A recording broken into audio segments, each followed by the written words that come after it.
Innal hamdalillah nahmaduhu wa nasta'inuhu wa nastaghfiruh wa natubu ilaihi wa na'udzu billahi min shururi anfusina wa sayyiati a'malina man yahdihillahu fala mudilla lahu wa man yudlil fala hadiya lahu. Ashhadu an la ilaha illallah wahdahu la syarika lahu wa ashhadu anna Muhammadan abduhu wa rasuluh. Salawatu Rabbina Jalla wa Ala wa salamuhu ala qudwatina wa uswatina Habibina Nabiyina Muhammadin sallallahu alaihi wasallam wa ala alihi wa ashabihi wa man tabi'ahum bi ihsanin ila yaumiddin. Wa qala Allah Ta'ala ya ayyuhalladzina amanu ittaqullaha haqqa tuqatih wa la tamutunna illa wa antum muslimun, amma ba'du. Fa ya ibadallah ma'asyiral muslimin, ikhwani fid din rahimani Allah wa iyyakum ajma'in. Usi nafsi wa iyyakum bittaqullah. Fattaqullaha mastata'tum, fattaqullah haitsuma kuntum la'allakum tuflihun, faqad fazal muttaqun. Para jemaah yang dimuliakan Allah Subhanahu wa Ta'ala, segala puji hanya milik Allah Subhanahu wa Ta'ala. Kita bersyukur kepada Allah atas segala nikmahnya. Salawat dan salam kita tujukan untuk Nabi kita, Nabi Muhammad sallallahu alaihi wasallam. Saya memberikan wasiat untuk diri saya pribadi dan untuk saudara-saudaraku semuanya, jemaah kaum muslimin, agar senantiasa menjaga ketakwaan kita kepada Allah dimanapun dan kapanpun. Sungguh ketakwaan akan mengantarkan seseorang kepada keberuntungan di dunia dan di akhirat. Bahkan dengan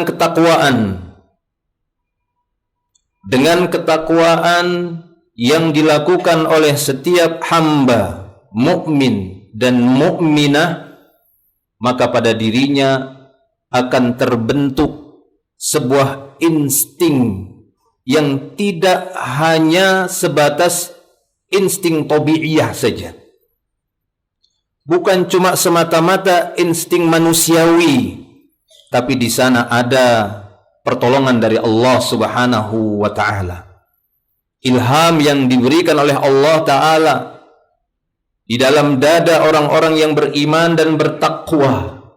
Ini tidak bisa kita pungkiri, dan itu dibenarkan di dalam Al-Quran, dan juga Nabi kita sallallahu alaihi wasallam menjelaskan hal itu.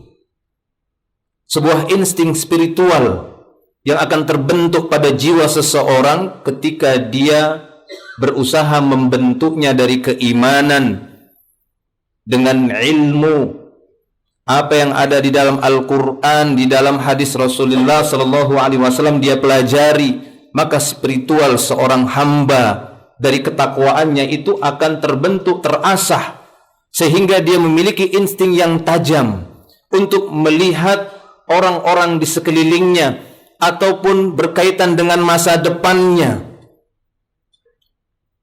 Al-Quran mengungkapkan itu dengan istilah furqan. Karena furqan itu adalah sifat Quran, yakni al-faslu bainal haqqi wal batil, sebuah kemampuan yang akan bisa memisahkan antara yang hak dan batil. Allah Ta'ala berfirman dalam surah Al-Anfal, ya ayyuhalladzina amanu in tattaqullah yaj'al lakum furqanan. Wahai kalian orang-orang yang beriman, itu orang-orang beriman, dan tidak akan diberikan ini untuk orang kafir.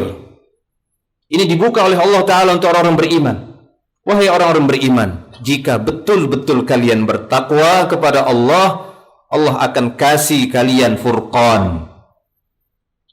Maka kata para ulama, ini furqan ini sebuah insting dari spiritual seorang hamba, terbentuk dengan usahanya, dengan izin Allah Subhanahu wa Ta'ala, sehingga dia mampu untuk membaca situasi, untuk mengukur sebuah kebatilan ataukah itu kebenaran.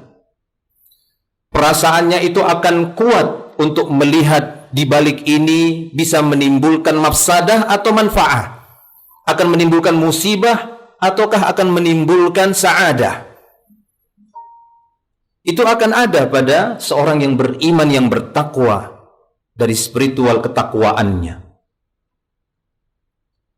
Kita kasih contoh dari beberapa contoh yang ringkas saja, seperti yang telah didapati oleh para ulama kita, dari khususnya para ulama ahli hadis. Jangan dikira mereka mengoreksi hadis, meneliti hadis hanya sebatas sanad. Dengan melihat rawi-rawi tersebut, meneliti masing-masing periwayat, oh ini pendusta, oh ini lemah hafalannya, maka hadisnya itu lemah, dhaif. Tapi mereka juga terkadang meneliti hadis itu dari sisi matan, redaksi. Karena hadis itu sampai, itu biasanya tidak bersama sanadnya dulu. Langsung tiba-tiba orang mengatakan Rasulullah bersabda, Rasulullah bersabda. Seorang yang alim, yang mendalam keilmuannya, beriman, bertakwa kepada Allah, insting spiritualnya itu saat mendengar sebuah sabda Nabi. Karena kita ketahui sabda Nabi itu wahyu. Wa ma yantiqu 'anil hawa in huwa illa wahyun yuha.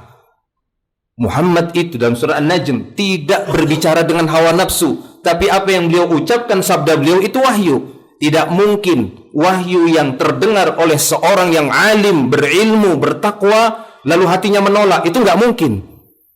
Pasti akan ada koneksi. Sinyal yang datang dari Allah langsung ditangkap bagi orang yang beriman.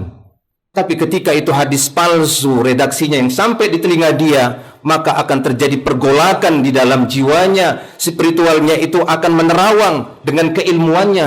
Nggak mungkin sabda Nabi seperti ini. Dari situ mereka curiga, lalu mereka mencari dari mana dapat hadisnya. Salah satu contoh misalnya, dalam sebuah hadis, dari sekian banyak hadis palsu, ini dijelaskan oleh para ulama dalam sebuah hadis diriwayatkan Imam Tabrani. Di sana disebutkan innallaha tabaraka wa ta'ala qara'a Taha. Innallaha tabaraka wa ta'ala qara'a surat Taha, surah Taha wa Yasin qabla an yakhluqa Adam bi alfi amin.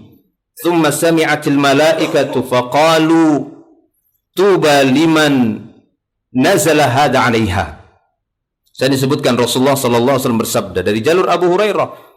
Kita belum melihat sanadnya dulu. Di atas Abu Hurairah yang sampai ya dari Rasulullah, Abu Hurairah berkata Rasulullah SAW bersabda, begitulah sampainya, bahwasanya Allah Subhanahu wa taala membaca surat Thaha dan surat Yasin sebelum menciptakan Adam, 1000 tahun sebelum menciptakan Adam.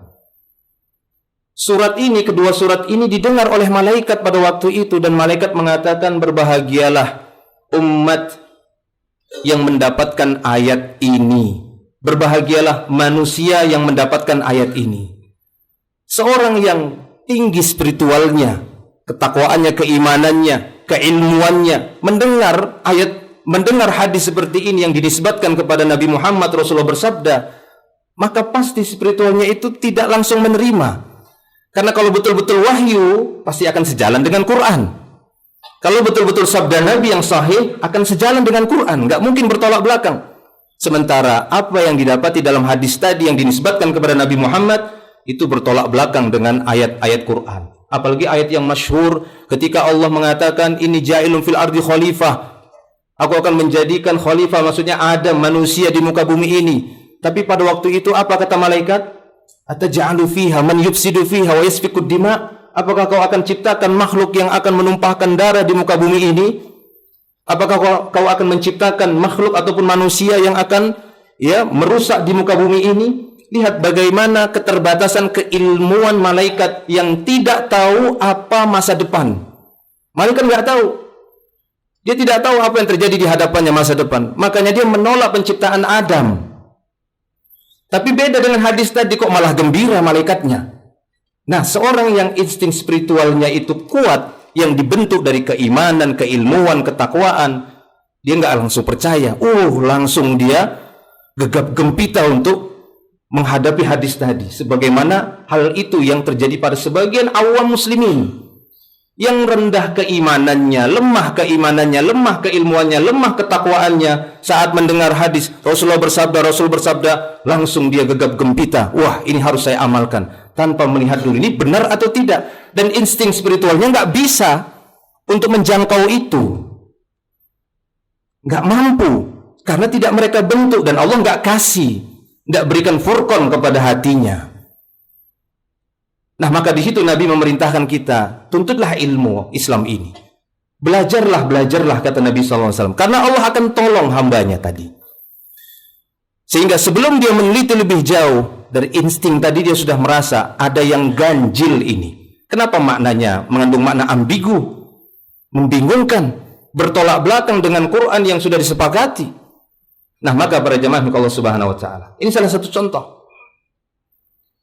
Contoh yang lainnya ya ini bagaimana insting spiritual yang dimiliki oleh Nabi Yakub dan Yusuf alaihi wassalam. Kedua-duanya sudah mengetahui, terutama ayahnya Yakub dan Yusuf juga, dari gerak-gerik perbuatan, ucapan dari ikhwah Yusuf. Udah kelihatan mereka itu benci sama Nabi Yusuf. Ayahnya juga sudah faham bahwasanya saudara-saudara Yusuf ini punya hasad yang sangat besar. Itulah spiritual, ketakwaan. Dia mampu membaca di orang-orang sekitarnya ini dari gerak-geriknya, ya, lirikan matanya, ucapannya, pandangannya. Dia sudah tahu orang ini nggak suka, dengki, benci. Tapi dia tidak mau langsung menyikapinya. Hanya saja dia menjaga diri, membatasi diri, agar dia tidak terbawa ataupun tidak menambah kedengkian pada orang-orang yang mendengki kepadanya. Makanya Nabi SAW mengatakan, ya, dalam hadisnya dalam Sahih Jami', Nabi mengatakan, ista'inu ala injahil hawaiji bil kitman, fa inna kulla dhi ni'matin mahsudun. Berusahalah kalian untuk memenuhi hajat kebutuhan kalian itu dengan disembunyikan saja. Tidak usah diberitahukan kalian beli mobil, kalian beli emas, kalian beli alat yang mahal ini. Tidak usah diberitahukan.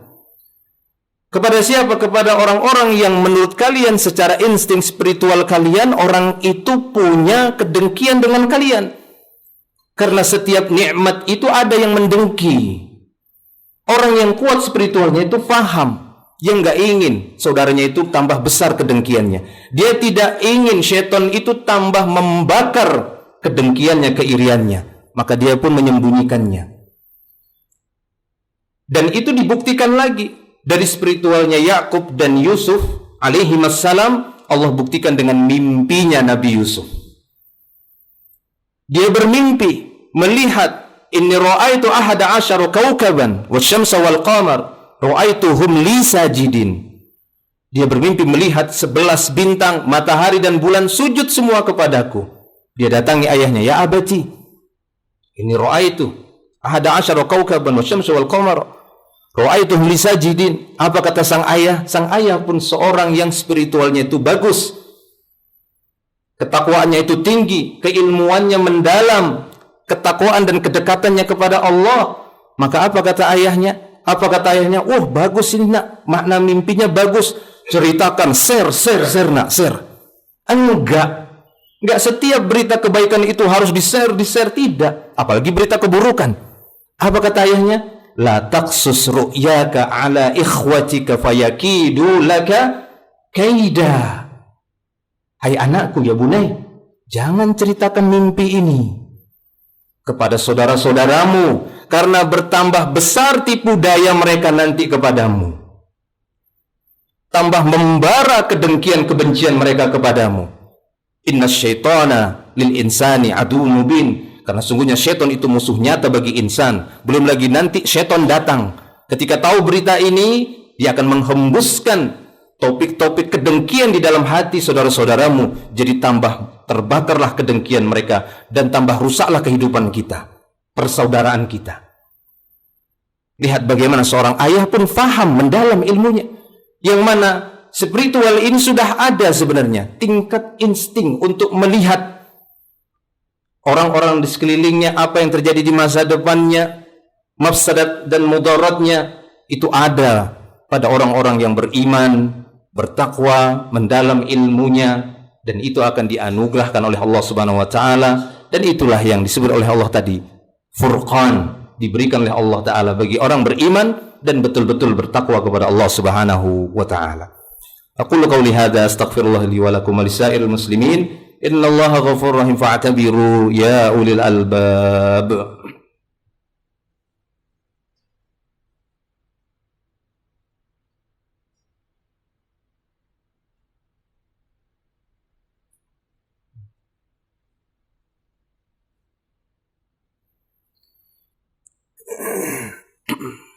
Alhamdulillahi rabbil alamin, wassalatu wassalamu ala ashrafil anbiya'i wal mursalin nabiyina Muhammadin sallallahu alaihi wasallam wa ala alihi wa ashabihi wa man tabi'ahum bi ihsanin ila yaumiddin, amma ba'du.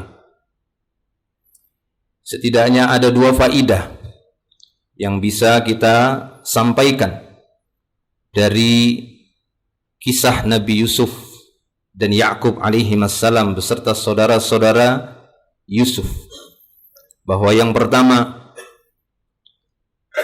ketika kita mengetahui adanya bahaya-bahaya yang akan menimpa kita ataupun orang lain, maka setidaknya kita berusaha untuk melakukan tindakan preventif, pencegahan agar hal itu tidak terjadi. Dan itu sering disebut dalam istilah fikih ataupun usul fikih saddud dari'ah, upaya untuk mencegah.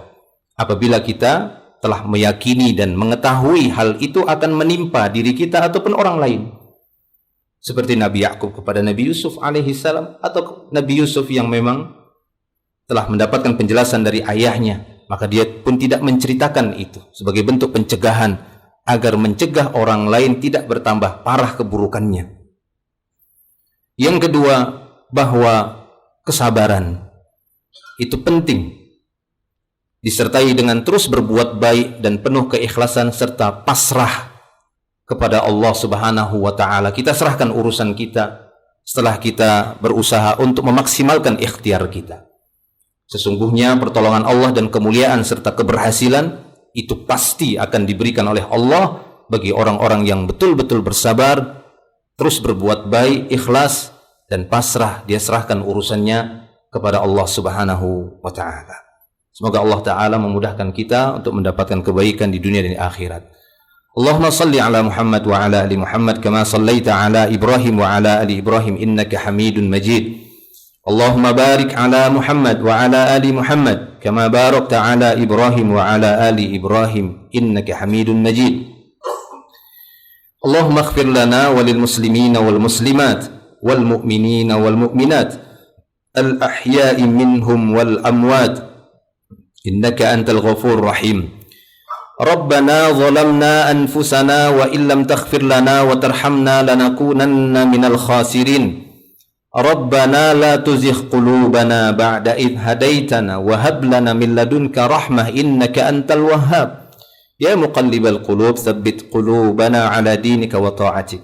Allahumma ansur ikhwanana al-muslimina fi Ghazzah.